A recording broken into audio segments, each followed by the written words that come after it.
Thanks for checking out this video. So let's go ahead and get into it. What is coming to Shudder for April 2024? I will say this looks like a lot more than was added in March, so that's a plus. Also, they're calling it their halfway to Halloween horror-thon, whatever. It doesn't appear that there's anything super special having to do with that. It's just more movies, I guess. Anyway, let's get into it.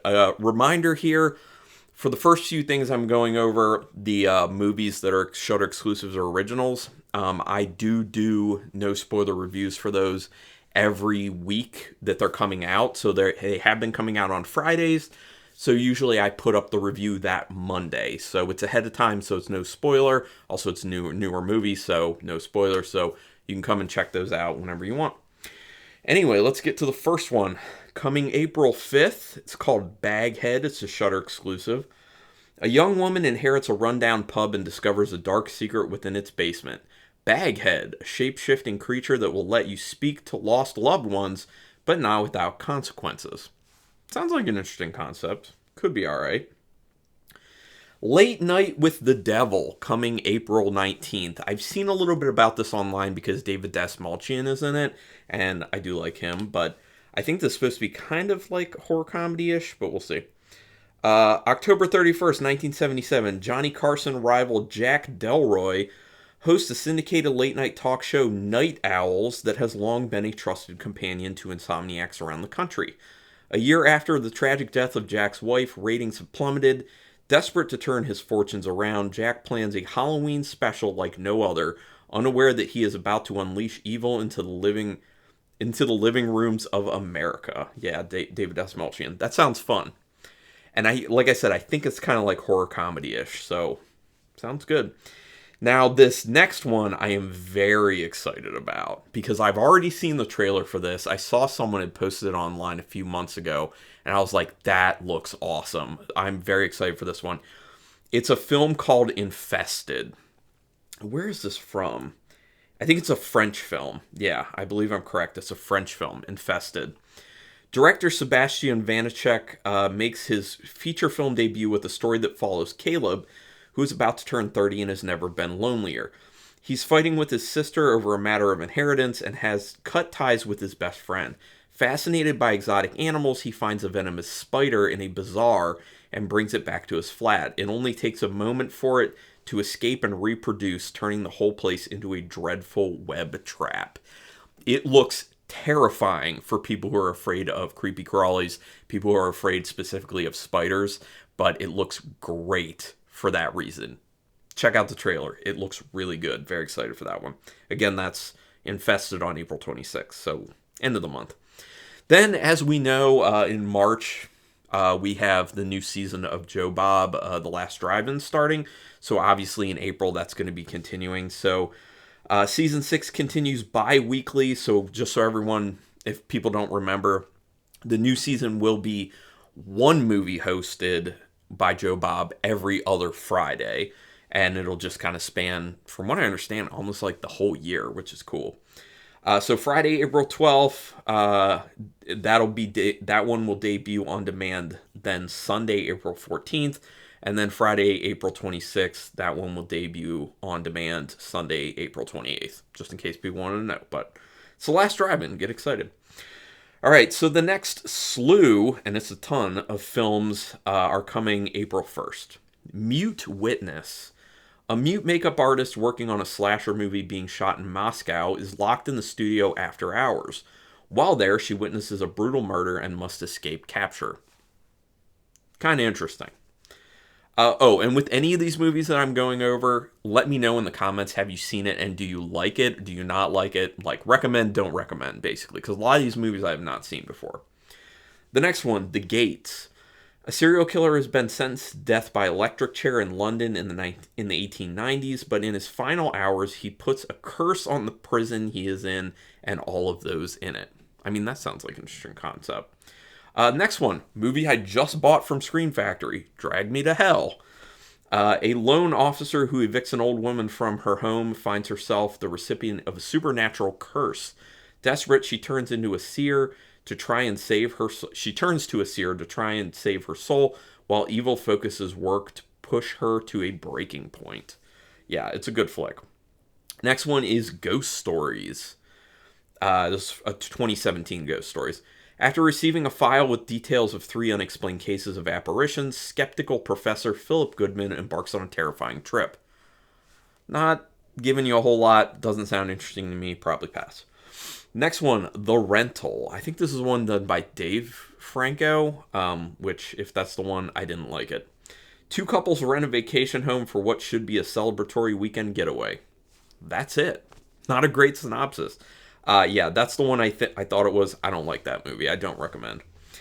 Next, At the Devil's Door. A real estate agent finds herself caught up in something sinister when she has to sell a house with a dark past and meets the troubled teen who used to live there. In the middle on that one, kind of. Next one is The Wind. A plainswoman faces the harshness and isolation of the untamed lad in the western frontier of the late 1800s. I don't understand. That literally makes no sense. A plainswoman faces the harshness and isolation of the untamed lad in the western frontier of the late 1800s. Okay, whatever. It doesn't sound good, I'll say that. The next one I do recommend. I actually really like this film. This one came out last year. Summoning Sylvia. A gay bachelor party turns spooky when sinister spirits are suddenly summoned. It's a horror comedy. The comedy is quite good. I really do highly recommend that one.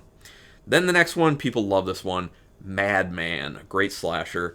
A legendary psychopathic murderer stalks a summer camp, and they have the note on here that the Joe Bob episode where he covered Madman will be available again. The Last Drive-In, check that out. Same case for the next movie, which is one of my favorite So Bad It's Good movies, Spookies. A wicked sorcerer tries to sacrifice a group of people inside his house with the intention of using their vitality to keep his wife alive. Do me a favor, if you've never seen Spookies and you like So Bad It's Good movies, for me, watch Spookies when it's on Shudder, April 1st. I love it. It's so good. I just want everyone to experience it. Then they're also getting Creepshow. 5 grisly tales from a kid's comic book about a murdered father rising from his grave, a bizarre meteor, a vengeful husband, a mysterious crate's occupant, and a plague of cockroaches. Yeah, obviously great anthology film. A lot of people love it. The next 3 films are coming April 4th. Gateway. In an ordinary abandoned house on what could be your ordinary street, a gang of desperate criminals have found something, or has it found them? I don't know. Wakewood. The parents of a girl who was killed by a savage dog are granted the opportunity to spend 3 days with their deceased daughter. It's not giving a whole lot, but I don't know. Probably pass. Emily. A couple's replacement babysitter turns out to be more than they bargained for when she subjects their kids to a series of twisted activities. That one sounds intriguing. Might check that out. The next 3 films will be coming April 8th. Children shouldn't play with dead things. I've heard good things. 2 estranged siblings go to their late scientist father's farmhouse to make sense of his incomplete work. They soon discover an evil entity buried in time and space for millions of years has been released and begun wreaking havoc. That sounds fun. I'm down. The third Saturday in October. When a psycho goes on a murderous rampage after surviving a botched execution, only 2 survivors of his initial attack can stop him. So that sounds like from the title, it's a horror comedy, I would guess. But let me know. And then the third Saturday in October, Part 5. Follow an implacable killer as he stalks and butchers the occupants of houses across the stretch of one lone country road while the residents prepare to watch a yearly college football bout. I don't know how to say bout, but whatever. All right, the next 2 are coming April 15th. The Tunnel. An investigation into a government cover-up leads to a network of abandoned train tunnels deep beneath the heart of Sydney. As a journalist and her crew hunt for the story, it quickly becomes clear the story is hunting them. That sounds like it might be found footage. Also might be from Australia. Then, The Tunnel, The Other Side of Darkness. On the 10th anniversary of the Australian found footage film The Tunnel, okay, well, there's my answer. This documentary delves into the filmmaker's endeavors to challenge how films are financed and distributed and the lasting impact the tunnel had internationally. Oh, wow, that's very interesting. A kind of companion documentary to go with it. that actually really makes me want to watch The Tunnel, even though I don't like found footage, and then watch that documentary because I love horror documentaries. So I think I might do that. And then the last 5 movies are coming April 22nd. The House of the Devil. Highly recommend if you haven't seen it before. Also, this was a Joe Bob episode. That'll be re-added. In 1983, financially struggling college student Samantha Hughes takes a strange babysitting job that coincides with a full lunar eclipse. She slowly realizes her clients harbor a terrifying secret, putting her life in mortal danger. Highly recommend. Great vibes to it. Great atmosphere. It's a fun one. Then the next film, The Innkeepers, which I have also seen. It's okay in my opinion. During the final days at the Yankee Peddler Inn, 2 employees determined to reveal the hotel's haunted past begin to experience disturbing events as old guests check in for a stay. If you're interested, check it out. Then the next one is a classic, also was another Last Drive-In episode, so that will be re-added. The Changeling, great haunted house film. After the death of his wife and daughter in a car crash, a music professor staying in a long-vacant Seattle mansion is dragged into a decades-old mystery by an inexplicable presence in the mansion's attic. If you haven't seen it, check it out. I think George C. Scott is who's in it. The next one is called Final Cut, aka Death Games. A reporter and his girlfriend follow around a famous actor/entrepreneur and discover some dirt on him to be made public. It's a terrible synopsis. Sounds terrible. Pass. And then the last film, 13th Floor. As a child, a girl witnessed her father electrocute a young boy. Got my attention on that. That's wild. When she grows into an adult, the ghost of the murdered boy appears to her, and together they set out to expose the crimes of her father. Sounds kind of interesting. Might check it out. Okay, so once again, any of those titles you've seen, let me know. Do you recommend? Do you not recommend? Also, just tell me, what are you excited for that is hitting Shudder? Go ahead and put it down in the comments. And yeah, do me a favor, hit subscribe to my channel. That's your best way to repay me for all the free content I'm putting out there. I do appreciate that. Hit the thumbs up on this video and any video that I put out so you can help me with that YouTube algorithm situation. And you can hit the notification bell button, then you'll know when I'm putting up new videos. But thank you so much for taking your time to watch this. I always appreciate that. And until next time, keep it brutal.